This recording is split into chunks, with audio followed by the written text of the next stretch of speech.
This is The Dime. Dive into the cannabis and hemp industry through trends, insights, predictions, and tangents.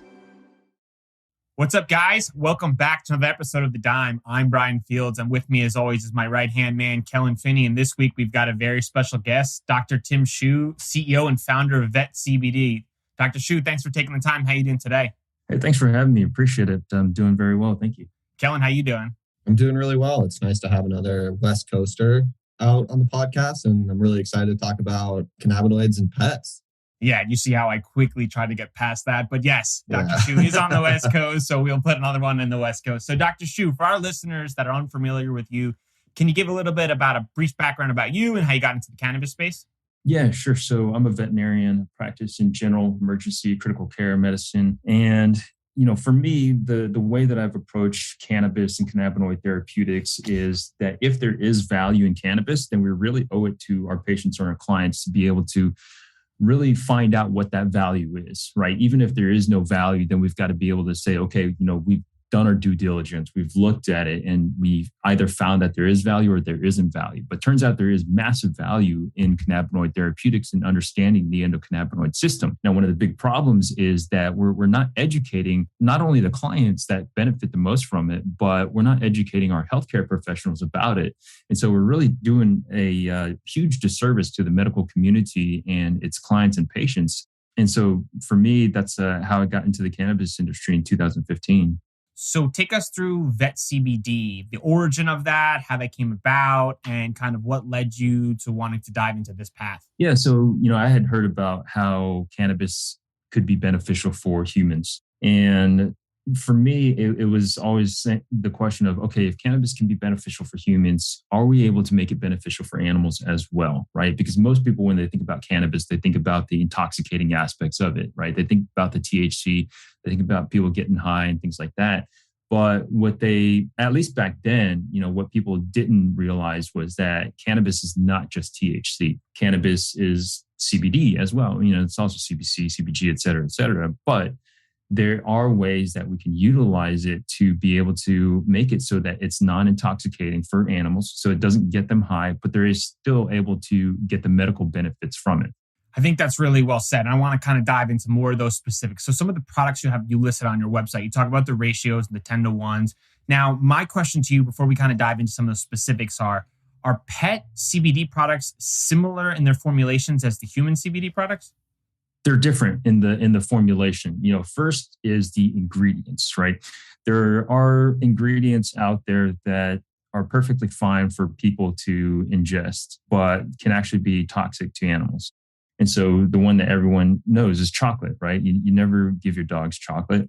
But other things like raisins, for example, raisins or grapes. People don't realize that you're not supposed to give your dogs raisins or grapes, right? Because it could cause kidney damage. But then there's also another one called xylitol, which is a sweetener that's actually found in tons of different human products. Pretty much most of the chewing gums out there that you'll find have xylitol in it, but even things like toothpaste can have xylitol in it. And xylitol can actually be very toxic for dogs, and you never want them to get into anything that contains xylitol. So, first and foremost is the ingredients and making sure that the ingredients are safe for the animals. But also dosing matters, right? A 160-pound person is going to probably take a different dose than a 10-pound dog. So that's the other big thing that can be very different when it comes to humans and animals. And then also, the formulation in terms of how you're utilizing THC, for example, can also be different. What's important to understand is that THC can actually be effectively utilized in animals, but they can be more sensitive to it. And so it needs to be dosed and formulated properly. Is the dosing based on the weight of the animal in the most regards, or is there other factors outside of the weight to incorporate in, like breed? Dosing based on weight is one thing to consider.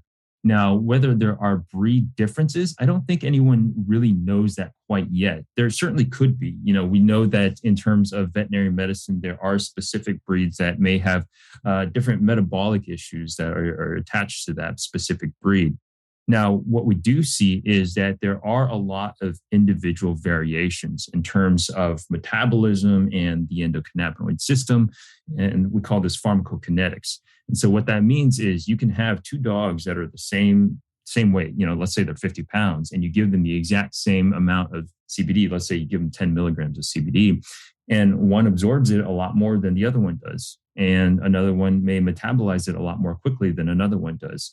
This is just individual pharmacokinetics. And that's what's really fascinating is that we do see variations in that. And so, the whole thing about how to properly administrate for animals is based off of specific individuals, just like it is for humans, right? So the general mantra of go low, start slow by starting at a lower amount and then gradually increasing it to the optimal effect applies to animals as well. Kellan, dive in there. What's your thoughts on that?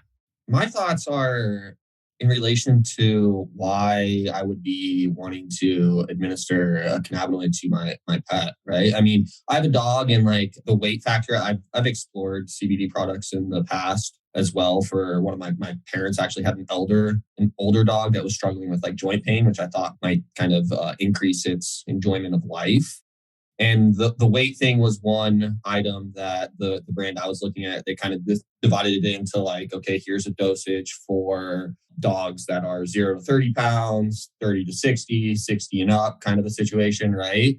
And my mind just kept going back to where are those dosages tied to from a pharmacokinetic standpoint? I mean, is this something, Dr. Shu, that we're basing off of like previous studies? Can you kind of elaborate on where some of the dosage came from? Not only because it's the mass of the animal, right? How much it weighs, but the amount of CBD that you're administering. Do we know where those kind of dosage came from? Is it some studies or is it just kind of lower concentrations and work from there? Could you kind of walk us through how that came to be? Yeah, it's actually a really interesting question. So for us, it's what we experimented with and found to be a good starting point. So we have starting point recommendations and then how to increase it from there. Now, what's interesting is that some of the published studies out there, some of the clinical trials out there actually use much, much higher amounts than what we use. Now, there was another interesting study that came out of Colorado State University that was looking at using CBD in arthritic dogs. They did find that it was beneficial for these dogs, but the interesting thing that they found was that the dose at which it was effective was all over the place. So I think you had as little as something like 0.3 milligram per kilogram going up all the way to like 4.1 milligram per kilogram. So like over a 10 times difference, right? And so that's something that's really interesting and that just goes to show you that it matters.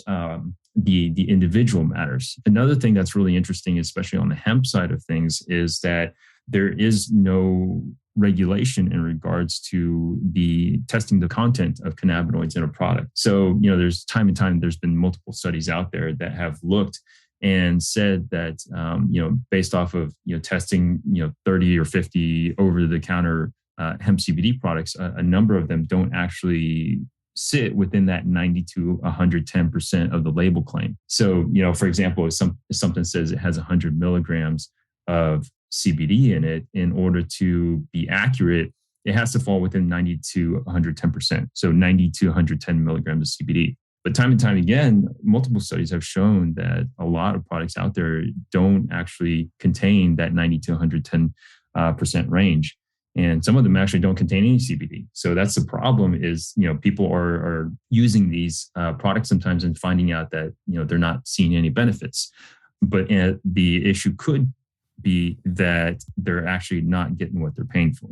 So what would you suggest to someone that comes to you and says, hey, I bought this product, it didn't work for my dog? Would you recommend trying different products? Would you recommend staying with the same product 3 times? Because the point you brought up is a really important one that we've heard time and time again, is that people have this issue with their dog. They're looking for something to help their dog, and then they have this different experience. And it could be off-putting for them where they take a different approach. They go with a different style product, and it could be the wrong choice just based on what you said. So what would you suggest to them?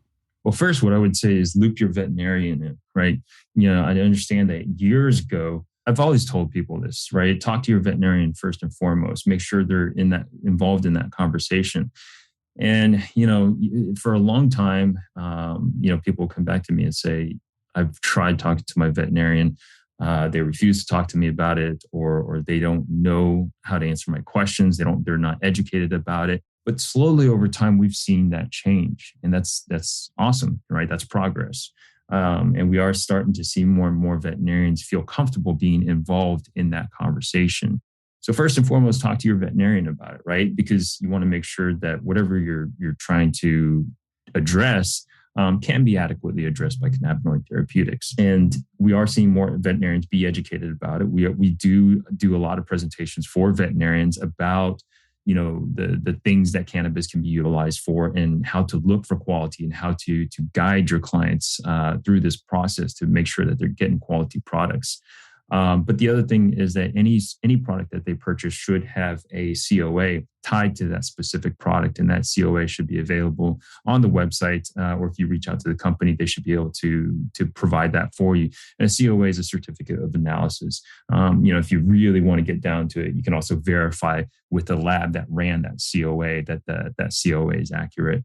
But the other thing is that sometimes we see products are made with CBD isolate. And thus far, the evidence shows that the entourage effect, that theory of synergism between multiple components of the cannabis plant does appear to hold true. We do have more evidence in favor of the entourage effect than against it. And so if a product is being made with CBD isolate, that patient or that client may actually do better with something that's full spectrum. Just like thinking through that. I mean, that's a great find. And I think that's so important. But then I wonder, Dr. Shu, that puts so much emphasis back on the individual to be educated about the experience, to kind of go through these steps and challenges, which is hard, right? In those moments where your animal is suffering and you're looking for an area and reaching in these different approaches. So again, to continue on that path, would you suggest that if your pet has anxiety or is older, as arthritis, can they lean on similar products? Should they have to look for two different products? What do you suggest there? Can you clarify that question a little bit? Sure. So for example, let's say you have an older dog who has arthritis and anxiety. Can the same product be used to serve both purposes? Or would you suggest looking for an individual product allocated for the arthritis one and a different one for the anxiety one? Definitely depends on the individual. Because the way that we see cannabis is that it's an additional tool in the toolbox, right? And it's not something that can be used for anything and everything, right? And having been in the dispensary space for a while, I've kind of seen some of the early marketing, and I've kind of also seen this mentality of plants over pills.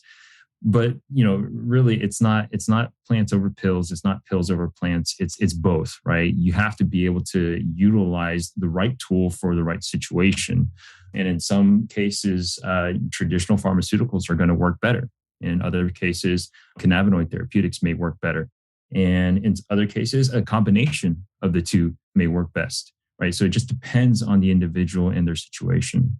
I have a question. So, I mean, in terms of the different tools in reference to cannabis right now, it's kind of CBD and THC are the main tools being implemented. My experience with THC in dogs is that when a dog eats cannabis, they kind of have like a little freak out session, right? Like I just remember my one of my really good buddies' dog in college ate a bunch of cannabis, and like they found it like under a table shaking, like it was urinating uncontrollably and like those kind of things. So my question is, some of the products out there for dogs include THC. What kind of benefit is THC bringing to a dog, and what's that threshold where they actually have kind of like a serious reaction to it? Yeah, actually, a lot of the products out there are full spectrum, and any full spectrum product does have a certain amount of THC in it.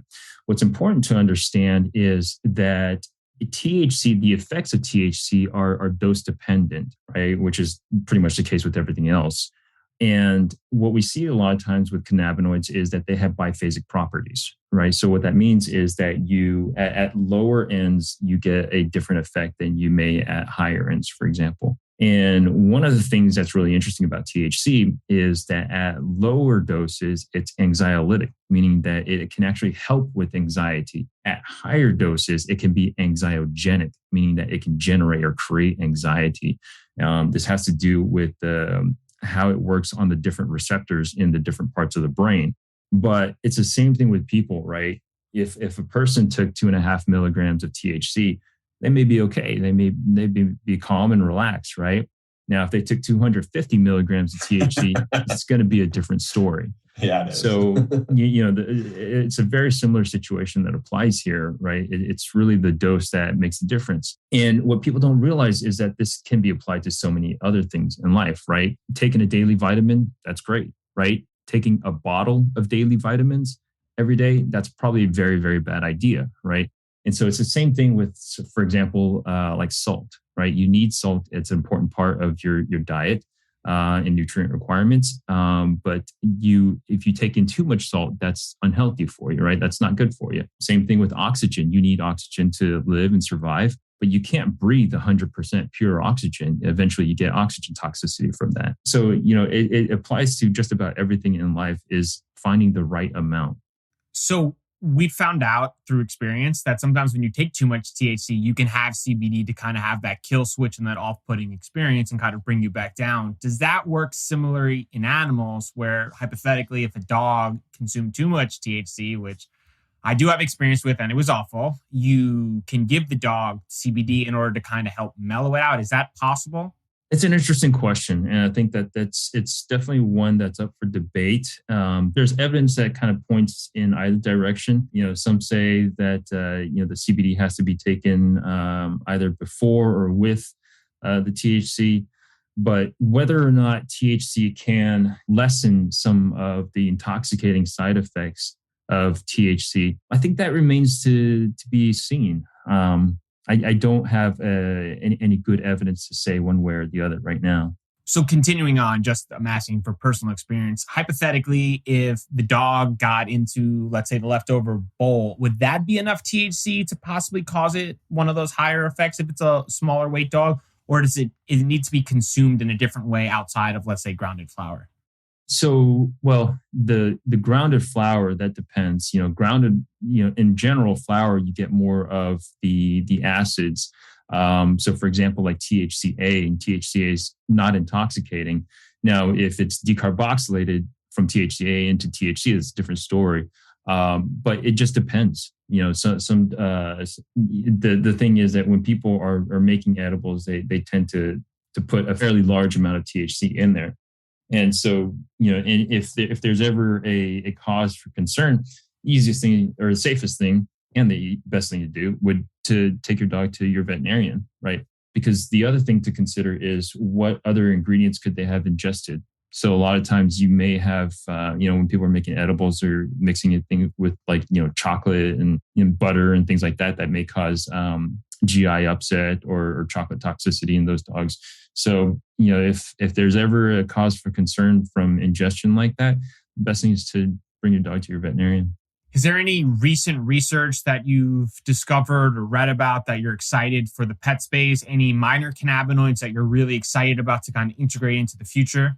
Yeah, I think this is something that's that has a lot of potential. Right now the market is really pushing CBG, CBN, and CBC. But the reality, what's interesting is that the research on those molecules is still very early stages.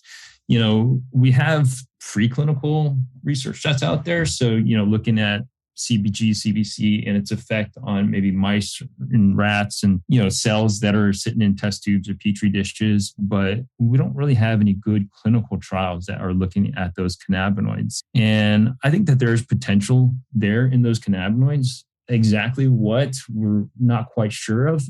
We do have some internal research that we've done.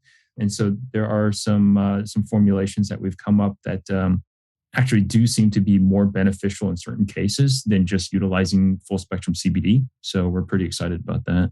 I have a question. Is all mammalian endocannabinoid systems almost identical from like a receptor and metabolic perspective? I guess for an easier way to phrase it, is the CB1 receptor and CB2 receptor in dogs the same CB1 and CB2 receptor that would be in humans from like a structure standpoint?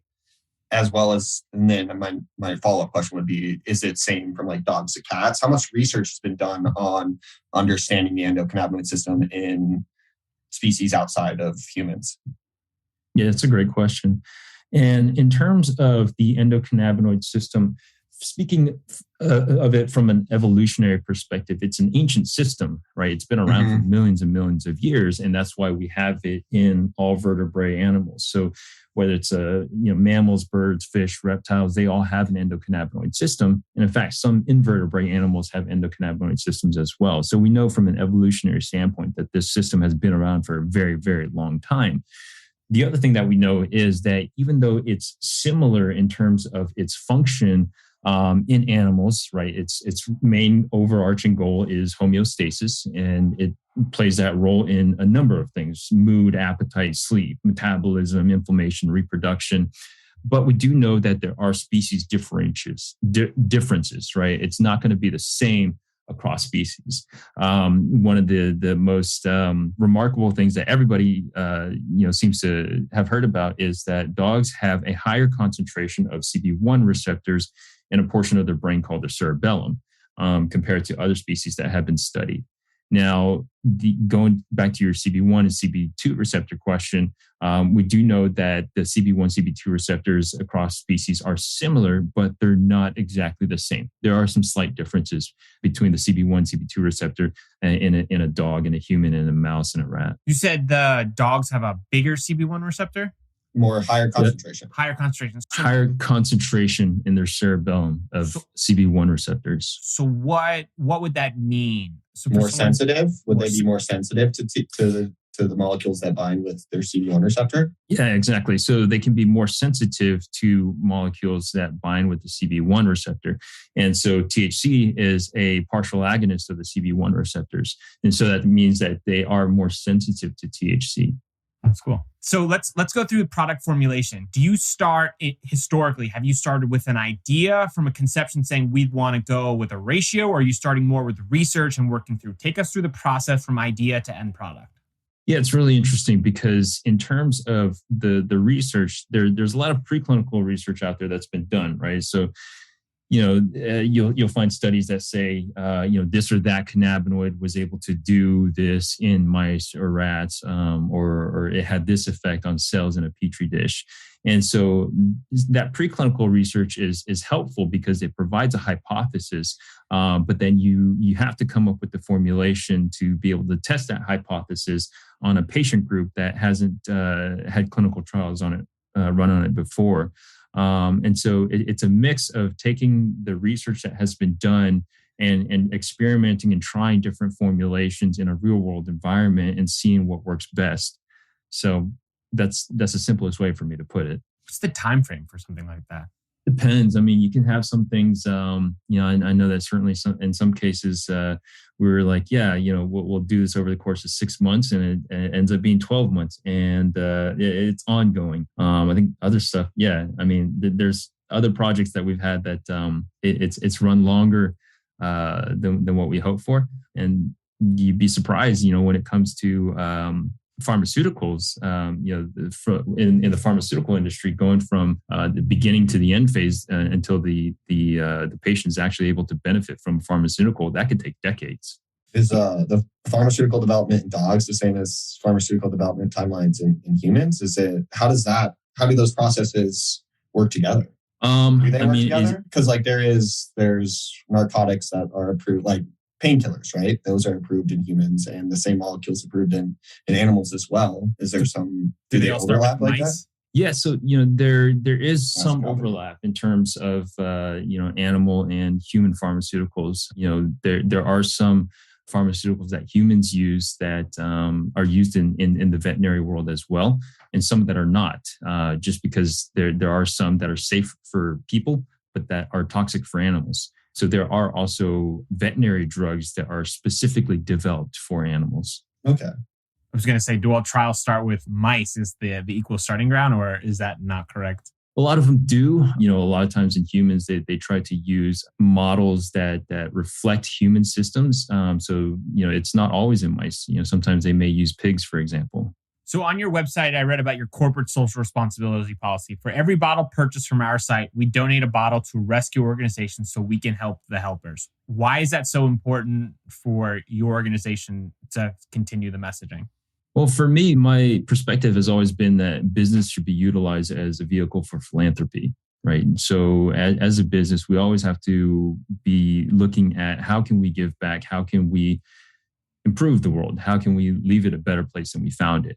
And there's a lot of organizations out there that are trying to improve the world, and they may not have the funds or resources to be able to do everything that they can. And so one of our goals is to be able to assist them however we can to be able to help them achieve their goals.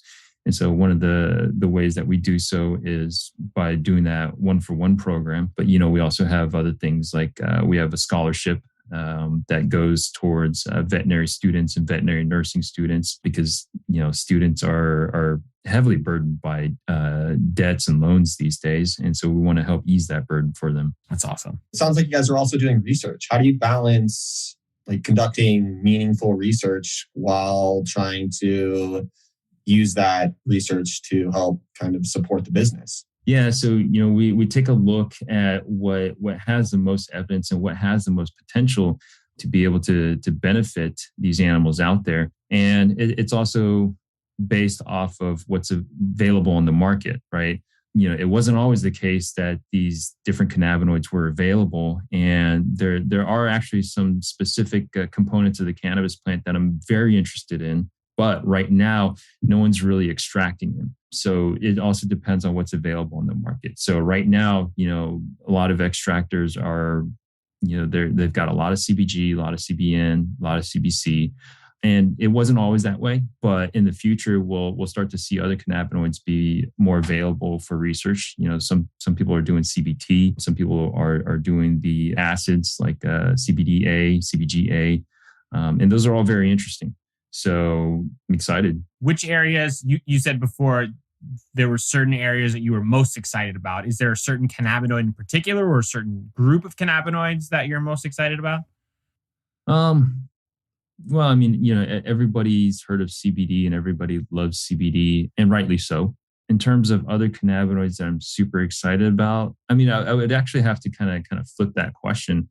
I'm more excited about our understanding of the endocannabinoid system. Right? Because the endocannabinoid system is something that has been overlooked for decades and unfortunately continues to get second billing or, third billing, fourth billing. And I say that because this is something that is present in all vertebrate animals.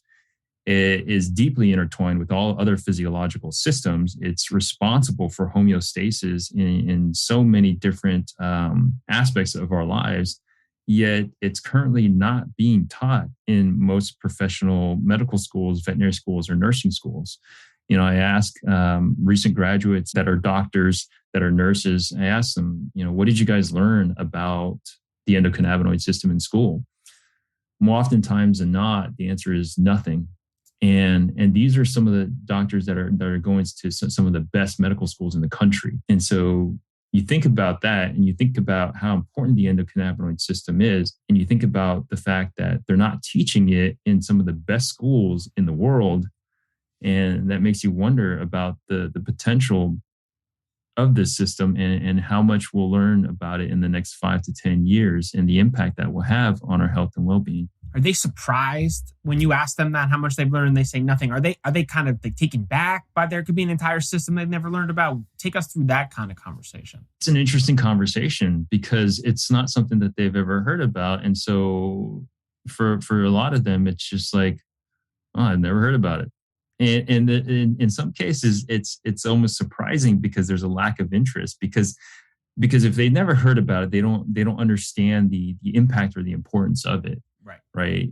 But for people that have been studying the endocannabinoid system, that mentality is shocking because we know about how important the endocannabinoid system is, but to hear that it's not being taught in some of the best schools in the country, which are some of the best schools in the world, we'll look back on it 5 to 10 years from now and we'll think, wow, can you believe that there was a time where schools weren't teaching about the endocannabinoid system? What do you think is going to be the catalyst that actually forces these schools to adopt this kind of discipline or topic, if you will?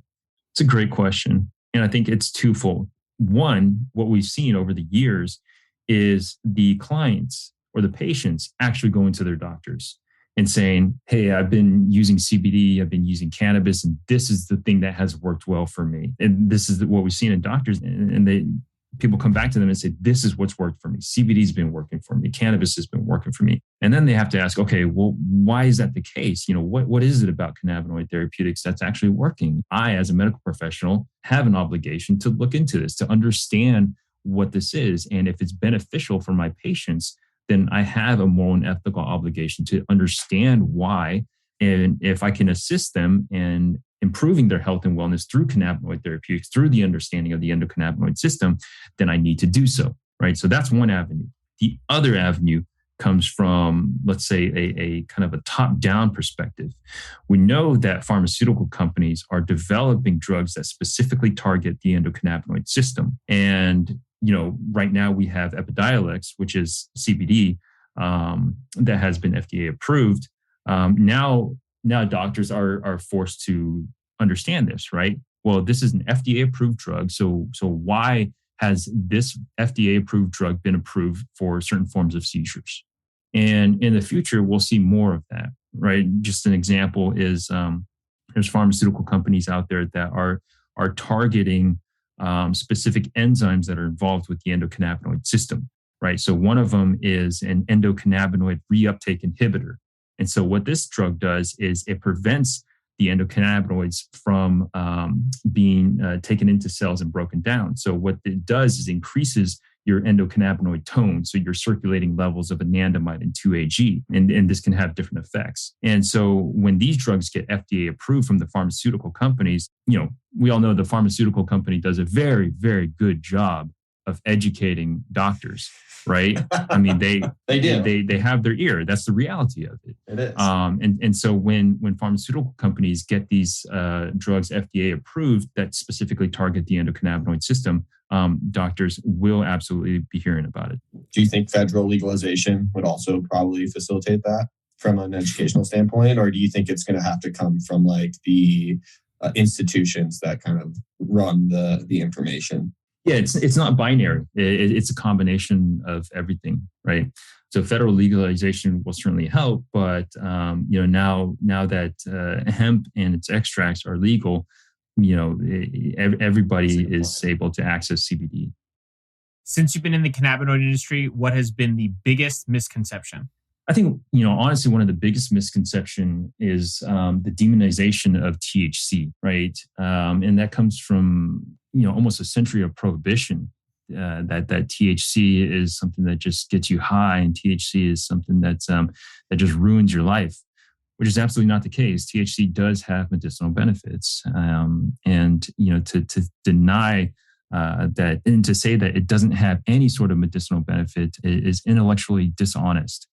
So that's one thing that I would love to see changed. And, I hear it a lot from certain communities that tend to demonize THC. And that's unfortunate because there are a lot of benefits that can come from THC. And so we just need to change our attitude about that. That's really well said. If you could sum up your experience in a main takeaway or lesson learned to pass on to the next generation, what would it be? That there's always opportunities in our life to stand on the right side of history. And the way that we want to navigate our lives is to make the choices that our future selves will be proud of. So I encourage everyone to have that perspective, because really the best that we can do in our lives is to leave this world a better place than we found it. All of us are here because of the work and efforts of those that have come before us, and we reap the benefits from that. The best that we can do is to be able to make this world a better place so that the generations that come after us can live better lives than what we've lived. It's beautiful. All right, prediction time. Dr. Shu, what is the number one takeaway animal lovers should know about cannabinoid therapeutics for their pets? It absolutely has potential benefits, but don't think of it as a one size fits all, and don't think of pharmaceuticals as terrible things, right? What I always encourage people is to get away from this trap of binary thinking. people tend to want to silo things in their mind. Things are either black or white, things are either 0 or 1, and that's because it's easy for us, right? It's an evolutionary advantage and adaptation, right? When we were cavemen, things are either safe or not, but we're past that now. So for everything, there's a time and a place, right? Like I mentioned before, sometimes pharmaceuticals are going to be much, much better. Sometimes cannabis can be a much better option. Sometimes a mix or combination of the two can be a better option. But do so under the guidance of a health professional that's trained and able to evaluate this from a scientific and medical perspective. Kellan? Change takes time. So I would say that if you're going to treat or take any cannabinoid for a medicinal benefit in your life or to benefit your animal's life, I would say that don't expect it to be kind of like a magic pill. And, change takes time. So these kind of medications take a while for change to occur.